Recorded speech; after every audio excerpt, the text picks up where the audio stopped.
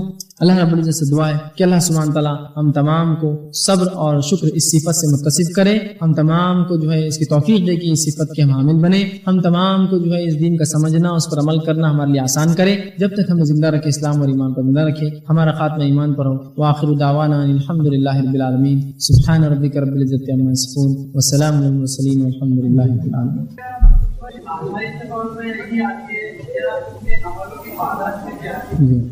اعوذ باللہ من الشیطان الرجیم, بسم اللہ الرحمن الرحیم, الحمدللہ والصلاۃ والسلام علی خاتم النبیین والمرسلین وبعد, رب اشرح لی صدری ویسر لی امری واحلل عقدۃ من لسانی یفقہوا قولی. اما بعد, میرے بھائی نے ایک سوال کیا, میں گزارش کروں گا کہ خاموشی اختیار کریں آپ لوگ, اور جو لوگ سننا چاہ رہے بغور سنیں. تو بھائی نے ایک سوال کیا کہ کیا ضروری ہے کہ ہر بار مصیبتیں آزمائش کے لیے آئیں گی, یا کبھی مصیبتیں اپنے گناہوں کی وجہ سے بھی آتی ہیں؟ تو یاد رکھ لیجئے, مصیبتوں کی ایک وجہ تو یہ ہوتی ہے کہ انسان کو اللہ آزمانا چاہتا ہے, ایک تو یہ ہو گیا.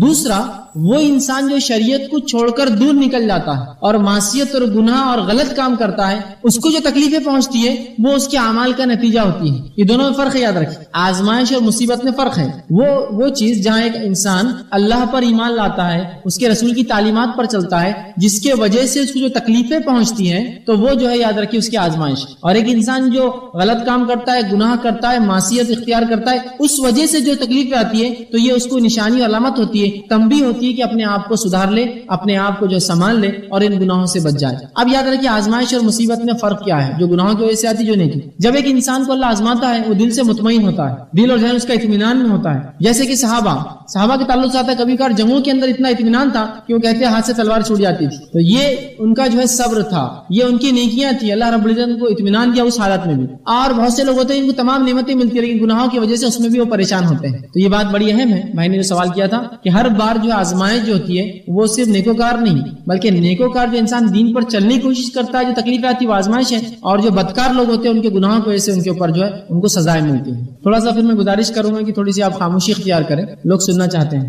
کسی نے ایک سوال کیا کہ بہت سے لوگ اچھے دنوں میں اللہ سے دور رہتے ہیں اور پریشانی میں اللہ کو یاد کرتے ہیں, ان کے ساتھ کیا معاملہ ہوگا؟ بڑا اچھا سوال کیا. ایسا عموماً ہوتا ہے, چاہے کالج لائف ہو, اسکول لائف ہو, یا کوئی بھی زندگی کا مرحلہ ہو, جب اللہ اس کو فراوانی دیتا ہے وہ اللہ کو بھول جاتا ہے. وَإِن شَكَرْتُمْ لَأَزِيدَنَّكُمْ, تم شکر کرو تو زیادہ دوں گا. اب اللہ نے دے دیا تو آپ نے شکر چھوڑ دیا. اللہ کا شکر یہ ہے کہ اس کی فرض کردہ عبادتوں کا اس پر عمل کرے, اس کی اطاعت, اس کی بندگی کرے. ٹھیک, تو جیسا بہت سے اسٹوڈنٹس ہوتے ہیں, کالج میں ایگزامس آ گئے تو آپ دیکھیے مسجدیں فل ہونا شروع ہو جاتی ہیں, چہرے پر داڑیاں آ جاتی ہے نا. اسی طرح کوئی ہاسپٹل میں بیمار ہے تو داڑھی واڑی رکھ کر آدمی ایک دم جو ہے اللہ اللہ کرتے رہتا ہے, نماز روزہ بالکل پابند ہو جاتا ہے. اسی طرح تجارت اگر بیٹھنے لگے تو پھر اللہ کی طرف رجوع کرتا ہے, بھاگتا ہے. لیکن وہی اللہ جب فراوانی دے دے اور نعمت عطا کر دے اپنی, تو تب اللہ سے دور بھاگ جاتا ہے. ہونا تو یہ چاہیے تھا, اللہ جتنی نعمتیں دے تو میں شکر زیادہ کروں تاکہ اللہ اور دے, لیکن ہمارا معاملہ یہ ہے. تو یاد رکھیے ایسے لوگ جو اللہ کو صرف پریشانی میں یاد کرتے ہیں اور جو ہے فراوانی بھول جاتے ہیں, یہ لوگ اصل معنوں میں ناشکرے ہیں. انہوں نے شکر کا معنی سمجھا ہی نہیں. اگر واقعی میں شکر ادا کرتے اللہ کا تو ہر حال میں اللہ کی عبادت کرتے. تو ایسے لوگوں کو عموماً عام زبان میں موسمی مسلمان کہا جاتا ہے. موسم زندگی کے بدل رہے تو پھر ان کے حالات بدلتے ہیں. مصیبت آ گئی تو دیندار بن گئے, مصیبت چلے گئی تو دین چھوڑ دیا. بیماری آ گئی تو دین آپ اتنے دیندار کی بڑی بڑی داڑیاں رکھ دی اور فلاں عمل نماز چالو ہے. جیسی بیماری اللہ نے دور کر دی, داڑھی بھی غائب, عمل بھی غائب, کہ انسان پریشان تھا, یہ وہی تھا کہ جو پہلے ایسا تھا. یاد رکھیے اللہ کا ہر حال میں شکر کیجیے, اور اللہ کیا کرتا ہے پھر جو شکر ادا کرتا ہے اس کو اور بڑا کر دیتا ہے, اپنی نعمت میں اور اضافہ کرتا ہے. انہوں نے آگے پوچھا, سب کو بتانا ہے کیا ہم پر پریشانی آئی ہے, کس کے لینے میں نہ ہی کسی کے بڑے میں. اچھا, کچھ لوگ یہ سوال یہ کہتے ہیں کہ ہم تو کسی کے نہ برے میں ہیں نہ اچھے میں ہیں, پھر ہم پر کیوں مصیبت آئی. اب میں اس سوال کا پہلے تفصیلی جواب دینے کی کوشش کروں گا. بہت سے لوگ یہ سمجھتے ہیں کہ اچھے میں بھی نہیں اور برے میں رہے تو اللہ معاف کر دیں گے. ایک بات یاد رکھ لیجیے, جو اچھے میں نہیں ہے وہ برے میں ہے شریعت کے اعتبار سے. شریعت بولتی ہے اچھائی پہ رہو, اچھائی کا حکم دو. جو یہ کہے میں اچھا بھی نہیں کرتا اور برا بھی نہیں کرتا, مطلب میں نماز بھی نہیں پڑھتا اور چوری بھی نہیں کرتا, روزے بھی نہیں رکھتا اور ڈاکی بھی نہیں ڈالتا, اور جو ہے حج بھی نہیں کرتا, تو میں جو ہے غلط جگہ پیسے بھی نہیں خرچ کرتا, نہ میں اچھے میں ہے نہ برے میں ہے. تو جو اچھے میں نہیں ہے وہ خود بخود برے میں ہے.